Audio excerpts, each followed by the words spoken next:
ഞാനൊരു വീഡിയോ കാണിക്കാം.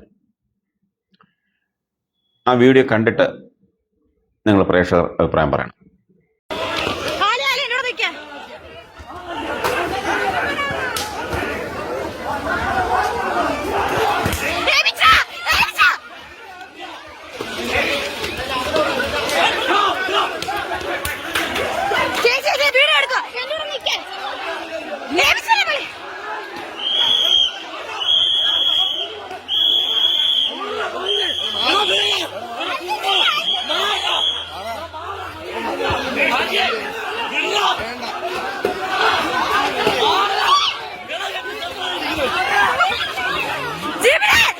ഇത് ഞാൻ പഠിച്ച കോളേജാണ്.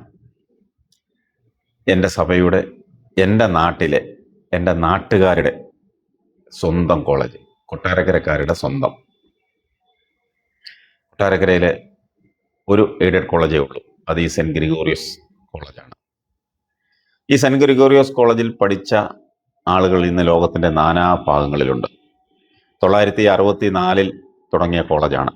964 കാലം ചെയ്ത മാത്യൂസ് ദിദ്യംബാവ സ്ഥാപിച്ച കോളേജാണ്. ഇപ്പോൾ നമുക്ക് മനസ്സിലാക്കാം, ലക്ഷക്കണക്കിന് വിദ്യാർത്ഥികൾ അവിടെ നിന്ന് പഠിച്ചിറങ്ങി ലോകത്തിൻ്റെ വിവിധ ഭാഗങ്ങളിൽ ജോലി ചെയ്യുകയും കുടിയേറി താമസിക്കുകയും, കുടിയേറ്റം എന്ന് പറയുന്ന വിദേശ രാജ്യങ്ങളിലൊക്കെ കുടിയേറി താമസിക്കുന്ന ഒരുപാട് ആളുകളുണ്ട്. ഞാൻ ഈ പല രാജ്യങ്ങളിലൊക്കെ യാത്ര ചെയ്യുമ്പോൾ കോളേജിൽ പഠിച്ച പൂർവ്വ വിദ്യാർത്ഥികളെ, എനിക്ക് മുൻപ് പഠിച്ചവരെയും ശേഷം പഠിച്ചവരെയൊക്കെ ഞാൻ കാണാറുണ്ട്. ഞാൻ പറഞ്ഞു വന്നത് കോളേജിൻ്റെ ചരിത്രമല്ല പറഞ്ഞു വന്നത്. അപ്പം കൊട്ടാരക്കര സെൻറ്റ് ഗ്രിഗോറിയസ് കോളേജിനെ കുറിച്ച് ഒരു നല്ല ഇമേജാണ്, ആ കോളേജിനെ കുറിച്ച് നല്ലത് മാത്രമേ അവിടെ പഠിച്ചിറങ്ങിയവർക്ക് പറയാനുള്ളൂ. വിദ്യാർത്ഥി രാഷ്ട്രീയ സംഘടനകൾ അന്നും ഇന്നും ഉണ്ടായിട്ടുണ്ട്. പക്ഷേ നമ്മൾ നേരത്തെ കണ്ട ആ വീഡിയോയിലെ കണക്ക് ഒരു എന്താ പറയുന്നത്, ആ വീഡിയോ കണ്ടിട്ട് പ്രേക്ഷകർക്ക് എന്തോ തോന്നി. ഇതുപോലെ വൈരാഗ്യ ബുദ്ധിയോടെ, വൈരാഗ്യം മനസ്സിൽ വെച്ച് ഒരു ആളിനെ ഇങ്ങനെ തല്ലിച്ചതയ്ക്കുന്നത്, ഒരാൾക്കൂട്ട അക്രമം നടത്തുന്നത്, അത് മുൻപ് എൻ്റെ അറിവിലുണ്ടായിട്ടില്ല. പണ്ടൊക്കെ ഞങ്ങളൊക്കെ പഠിക്കുമ്പോൾ അന്ന് ഡീക്കൻ ജോൺ വി ജോൺ ആയിരുന്നു ആദ്യത്തെ പ്രിൻസിപ്പൾ ഞാൻ പഠിക്കുമ്പോൾ. അത് കഴിഞ്ഞിട്ട് പിറ്റേ വർഷം ഫാദർ വർഗീസ് അച്ഛൻ വന്നു, വി വർഗീസ് അച്ഛൻ. ഇവരൊക്കെ ക്യാമ്പസിൽ സമരം ഉണ്ടെങ്കിൽ, സമരം അന്നും ഇന്നും ഉണ്ടല്ലോ, വിദ്യാർത്ഥി രാഷ്ട്രീയവും സമരങ്ങളും ഒക്കെ അന്നും ഇന്നും ഉണ്ട്. അന്നൊക്കെ ഇതിലും കൂടുതലായിരുന്നു. അന്നൊക്കെ ഒരു സമരം പ്രഖ്യാപിച്ച് സമരം നടത്തണമെങ്കിൽ ആ സമരം തുടങ്ങുന്നതിന് മുമ്പേ പ്രിൻസിപ്പള് ഒരു ചൂരലുമായിട്ട് ആ ക്യാമ്പസിൽ നിൽക്കും. എനിക്കറിയാം, അച്ഛന്മാരൊക്കെ വടിയുമായി ചൂരലുമായി വന്ന് നിൽക്കുമ്പോൾ അച്ഛൻ്റെ മുന്നിൽ പോലും പോവുകയില്ല, പേടിയാണ്. അതോ സമരം കഴിഞ്ഞാലോ ആ ഏറിയൽ കാണാൻ പാടില്ല. പലരും കറങ്ങി തിരിഞ്ഞൊക്കെ അവിടെ നിൽക്കും. പക്ഷേ സമരം നടത്തി പുറത്ത് പൊയ്ക്കോണം. നമ്മൾ മുദ്രാവാക്യം വിളിച്ച്, ഞാനും വിദ്യാർത്ഥി സംഘടന രാഷ്ട്രീയത്തിലൊക്കെ നിന്നിട്ടുള്ള ആളാണ്. ഈ സമരത്തിനും അടിക്കും ബഹളത്തിനും ഒക്കെ ഒപ്പം നിന്നിട്ടുണ്ട്. അടി കൊടുക്കുകയും വാങ്ങിക്കുകയും ചെയ്തിട്ടുണ്ട്. വിദ്യാർത്ഥി യൂണിയനിൽ, കോളേജ് യൂണിയനിൽ മത്സരിച്ചിട്ടുണ്ട്. അപ്പോൾ അങ്ങനെ സജീവ വിദ്യാർത്ഥി രാഷ്ട്രീയത്തിൽ ഉണ്ടായിരുന്ന ഒരാളാണ് ഞാൻ. അപ്പം ആ ക്യാമ്പസിൽ എനിക്ക് അത്രയും അടിയും ബഹളവും പ്രശ്നങ്ങളും സമരങ്ങളും ഒക്കെ ഉണ്ടായിട്ടുണ്ടെങ്കിലും നല്ലത് മാത്രമേ നമുക്ക് പറയാറുള്ളൂ. ഇതുപോലെ ഒരു വളഞ്ഞിട്ട് ആക്രമിക്കുന്ന അല്ലെങ്കിൽ തല്ലുന്ന ഒരു സംവിധാനം ഉണ്ടായിട്ടില്ല, അങ്ങനെ ഒരു രീതി ഉണ്ടായിട്ടില്ല. ഇത് സത്യം പറഞ്ഞാൽ ഇത് കണ്ടപ്പോൾ വിഷമവും സങ്കടമൊക്കെ തോന്നി. ഇങ്ങനെ ഒരു വിദ്യാർത്ഥിയെ തല്ലിച്ചതയ്ക്കൂ? ഇതാരുടെ കുഴപ്പമാണ്? വിദ്യാർത്ഥി രാഷ്ട്രീയമാണ് അവിടെ. രാഷ്ട്രീയ സംഘടനകളൊക്കെ ഉണ്ടാകും, എല്ലാ കലാലയങ്ങളിലും ഒക്കെ ഉണ്ടാവുന്നതാണ്. രാഷ്ട്രീയമുള്ള എല്ലാ കലാലയങ്ങളിലും ഈ സംഘടനകളും സമരവും പ്രശ്നങ്ങളൊക്കെ ഉണ്ടാവും. പക്ഷേ ഇതുപോലെ ക്യാമ്പസിനുള്ളിൽ ഇതുപോലെ ഉള്ള പ്രശ്നങ്ങൾ ഉണ്ടാകുന്നത് അവിടുത്തെ ആ കോളേജ് നിയന്ത്രിക്കുന്ന, ആ കോളേജിൻ്റെ മേധാവി ആയിട്ടിരിക്കുന്നവരും അല്ലെങ്കിൽ അവിടുത്തെ അധ്യാപകരുടെയൊക്കെ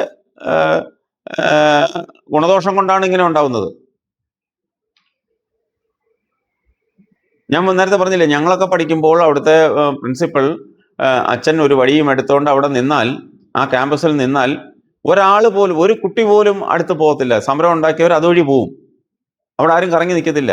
ചിലപ്പോൾ ലൈബ്രറിയിലൊക്കെ ചിലപ്പോൾ ഞങ്ങളൊക്കെ പോയി ഇരിക്കും, അല്ലെങ്കിൽ അവിടുത്തെ പെൺകുട്ടികളും ഒക്കെ ലൈബ്രറിയിലൊക്കെ പോയി ഇരിക്കും. അവരൊക്കെ ചിലപ്പം ഉച്ചയ്ക്ക് ചോറും ഒക്കെ ഉണ്ടിട്ടൊക്കെ ആയിരിക്കും അവരൊക്കെ മടങ്ങി പോകുന്നത്, സമരമാണെങ്കിലും. അന്ന് ഒക്കെ ഷിഫ്റ്റ് സമ്പ്രദായമായിരുന്നു. രാവിലെ ഒരു ഷിഫ്റ്റും ഉച്ചയ്ക്ക് ഒരു ഷിഫ്റ്റും. ഉച്ചക്കലത്തെ ഷിഫ്റ്റിലൊന്നും ക്ലാസ് കാണത്തില്ല. രാവിലെ സമരം ഉണ്ടായാലും ഉച്ചയ്ക്കും കാണത്തില്ല. പിന്നെ ട്യൂഷനായിരിക്കും പോകുന്നത്. അപ്പം എങ്കിലും ക്യാമ്പസിലെ പിള്ളേരൊക്കെ, അത്യാവശ്യം പിള്ളേരൊക്കെ ഉണ്ടാവും. പക്ഷെ ആരും ഇതുപോലെ ആക്രമിക്കാനോ അല്ലെങ്കിൽ ഒരു ബഹളം ഉണ്ടാക്കാനോ ഒന്നും പോവുകയില്ല. ചിലപ്പോൾ സമരമൊക്കെ ഉണ്ടാക്കിയിട്ട് ചിലപ്പോൾ അവിടെ നിൽക്കുന്ന തെങ്ങ് കയറിയോ, തേങ്ങ ഇടിയോ, അല്ലെങ്കിൽ മീൻപിടിപ്പ് പാറ, തൊട്ട് താഴെയാണ് മീൻപിടിപ്പ് പാറ. മീൻപിടിപ്പ് പാറയിൽ പോയി കുളിക്കുകയും അവിടെ പോയി ഇരിക്കുകയും ഒക്കെ അവിടെ ഒക്കെ നടക്കും. അതാണ് സമരം കഴിഞ്ഞാൽ ചെയ്യുന്ന ഒരു പരിപാടി. ചിലരുണ്ട് സമരം എന്ന് അറിയാണ്ട് അങ്ങ് പുസ്തക പുഴുക്കളൊക്കെ ഉണ്ട്, അവർ പുസ്തകം എടുത്തുകൊണ്ട് അവർ നേരെ ട്യൂഷനും അല്ലെങ്കിൽ വീട്ടിലൊക്കെ പോകും. ചിലർ സിനിമയ്ക്ക് പോകും. തൊട്ട് താഴെ തിയേറ്ററുണ്ട്, ശാന്തി തിയേറ്റർ. തിയേറ്ററിൽ പോയി സിനിമ കാണും. ചിലർ കൊല്ലത്തൊക്കെ പോയി സിനിമ കാണാൻ പോകും. അതൊക്കെയാണ് സമരം കഴിഞ്ഞ് ഉണ്ടാവുന്ന കാര്യങ്ങൾ. പക്ഷേ ഇതല്ല. ഇത്രയും ക്രൂരമായി ഒരു വിദ്യാർത്ഥിയെ വളഞ്ഞിട്ട് ആക്രമിക്കുക, അത് ഏത് രാഷ്ട്രീയം ആയിക്കോട്ടെ, ഞാൻ രാഷ്ട്രീയത്തിന്റെ ഇതല്ല പറയുന്നത്, ഏത് രാഷ്ട്രീയം ആയിക്കോട്ടെ. പക്ഷെ അങ്ങനെ ഒരു സാഹചര്യം ആ ക്യാമ്പസിൽ ഉണ്ടാകണമെങ്കിൽ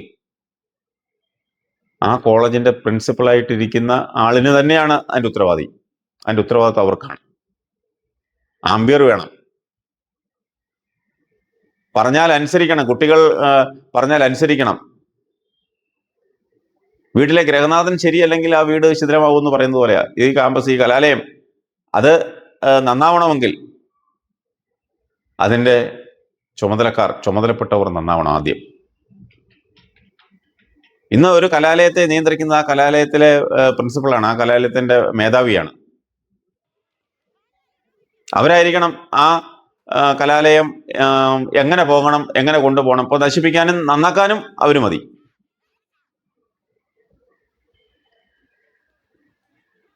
എനിക്ക് ഇത്രേ പറയാനുള്ളൂ. എനിക്ക് കൂടുതൽ ആ കാര്യത്തിൽ പറയാനില്ല. പക്ഷെ ഇത് ആവർത്തിക്കരുത്. ഇനി വിദ്യാർത്ഥി രാഷ്ട്രീയ നേതാക്കളോട് ഇങ്ങനെ ഒരു ആക്രമണം ഉണ്ടാവരുത്. ആരെയും ഇങ്ങനെ ഇനിയും. ഇതെല്ലാം ഇതൊക്കെ കഴിഞ്ഞ് പുറത്തിറങ്ങുമ്പോൾ നമ്മളെല്ലാം തോളെ കൈയിട്ടുകൊണ്ട് നടക്കുന്നവരാ, നമ്മുടെ സുഹൃത്തുക്കളാണ്. നമ്മുടെ എല്ലാം സൗഹൃദങ്ങൾ അങ്ങനെയാണ്. ഞാനൊക്കെ പഠിക്കുമ്പോൾ എനിക്ക് എതിരെ നിന്ന രാഷ്ട്രീയ പ്രസ്ഥാനത്തിൽ ഞങ്ങളൊക്കെ അടിയും ബഹളവും ഒക്കെ ഉണ്ടാക്കിയവരും ഒക്കെ പല രാജ്യത്തിന്റെ പല ഭാഗങ്ങളിലൊക്കെ ഉള്ളവരൊക്കെ കാണുമ്പോൾ എന്തൊരു സ്നേഹമാണ്. അവരോടൊക്കെ സംസാരിക്കുകയും കൂടിയും പോയി ചായ കുടിക്കുകയും വീട്ടിലൊക്കെ പോയി ഭക്ഷണം കഴിക്കുകയൊക്കെ. ഞാൻ അടുത്ത സമയത്ത് ഒരു വിദേശ രാജ്യത്ത് നിന്നപ്പോൾ അന്ന് ഞാൻ നിന്ന പ്രസ്ഥാനത്തിന് എതിരെ നിന്ന് ഞങ്ങൾ അടിപിടി ഉണ്ടായപ്പോൾ എന്നെ മർദ്ദിച്ച എൻ്റെ ഒരു സഹപാഠി ഉണ്ടായിരുന്നു. ആ കക്ഷി ഇന്ന് വിദേശ രാജ്യത്ത് ജോലി ചെയ്യുക. ഞാൻ ചെന്നെന്നറിഞ്ഞ ഉടനെ എന്നെ വിളിച്ച് കൊണ്ടുപോയി വീട്ടിൽ കൊണ്ടുപോയി ഭക്ഷണമൊക്കെ തന്ന് സൗഹൃദമായിട്ടാണ് ഞങ്ങൾ പിരിഞ്ഞത്. കോളേജിൽ നിന്ന് ഇറങ്ങിയതിന് ശേഷം കണ്ടിട്ടേ ഇല്ല. അതാണ് സത്യാവസ്ഥ. ഞാൻ പറഞ്ഞു വന്നത്, നമ്മളെല്ലാം സൗഹൃദങ്ങൾ കാത്തു സൂക്ഷിക്കുന്നവരാ. നമ്മളെല്ലാം സഹോദരരാ, എല്ലാം സഹോദരന്മാരാ. അത് നമ്മുടെ മനസ്സിൽ ഓർമ്മ വേണം. രാഷ്ട്രീയം എന്തോ ആയിക്കോട്ടെ, നമ്മൾ പ്രശ്നങ്ങളുണ്ടാക്കും, അടിയുണ്ടാക്കും, ബഹളം ഉണ്ടാക്കും, എല്ലാം ഉണ്ട്. പക്ഷെ ഇതുപോലെ വളഞ്ഞിട്ട് ആക്രമിക്കരുത്. ഹെൽമെറ്റ് വെച്ചൊക്കെ അടിക്കുക എന്നത് കണ്ടു കഴിഞ്ഞാൽ അത് പുറത്തുനിന്നുള്ളവരാണെന്നും പറയുന്നു. കോളേജിൽ പഠിക്കുന്നവരല്ല, പുറത്തു നിന്നുള്ളവരാണെന്നും പറയുന്നു. പക്ഷെ അങ്ങനെയാണെങ്കിൽ അത് ആ ക്യാമ്പസിൽ അങ്ങനെ പുറത്തുനിന്ന് ആളുകൾ വരണമെങ്കിൽ, അന്നും പണ്ടും പുറത്തുനിന്ന് ആളുകളുടെ ഇടപെടലുകൾ സമരത്തിനൊക്കെ ഉണ്ടാവും. അത് ക്യാമ്പസിന് വെളിയിലായിരിക്കും. ക്യാമ്പസിനുള്ളിൽ പുറത്തുനിന്ന് ഒരാൾ വന്ന് ഒരു വിദ്യാർത്ഥിയെ ഇങ്ങനെ വളഞ്ഞിട്ട് ആക്രമിക്കണമെങ്കിൽ അതിന് പൂർണ്ണ ഉത്തരവാദി അവിടുത്തെ പ്രിൻസിപ്പൾ തന്നെയാണ്, അവിടുത്തെ മേധാവി, ഈ കലാലയത്തിന്റെ മേധാവി തന്നെയാണ്. വേറെ ആരെയും കുറ്റം പറയണ്ട. അതുകൊണ്ടാണ് ആ കോളേജ് ഇന്ന് നാശത്തിലേക്ക് പോയിക്കൊണ്ടിരിക്കുന്നത്. ചില ഡിപ്പാർട്ട്മെന്റുകളിൽ മാത്രമല്ലാതെ, ചില കോഴ്സുകൾക്ക് മാത്രമല്ലാതെ അവിടെ കുട്ടികൾ പഠിക്കുന്നുണ്ടോ? പല ക്ലാസ്സുകൾ ഒഴിഞ്ഞിടക്കല്ലേ. പല സബ്ജക്റ്റിലും പഠിക്കാൻ പിള്ളേരില്ല. യൂണിവേഴ്സിറ്റി പറഞ്ഞിരിക്കുന്ന സ്ട്രെങ്ത് ഇല്ല.